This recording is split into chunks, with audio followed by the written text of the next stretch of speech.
I called my friend a creepy weirdo after she posted a TikTok about my husband.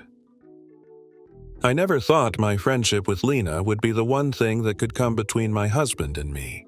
We met in college, spent years supporting each other through breakups, new jobs, and all the mess life threw our way. But lately, things had started to change. It all began with a TikTok. See, my husband Ethan and I had been happily married for 5 years. We'd built a stable, trusting relationship. But Lena? She was single, fun-loving, and very active on social media.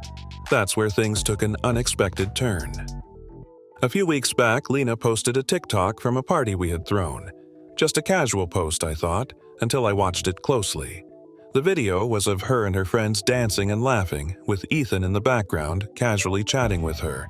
And then I noticed the caption, "My favorite person to have a conversation with.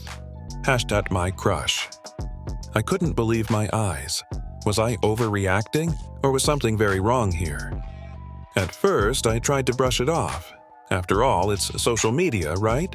People do strange things for likes and comments, but every time I thought about it, I felt this pang in my chest, a feeling I couldn't ignore.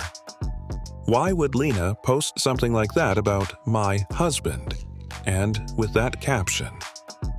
Over the next week, things got even weirder.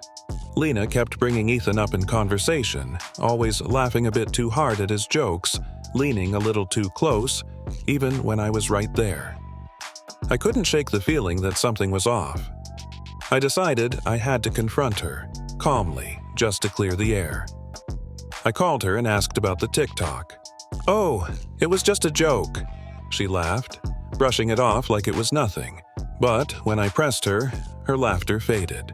Her cheeks flushed, and she finally admitted she might have a small crush on Ethan, but that it was harmless.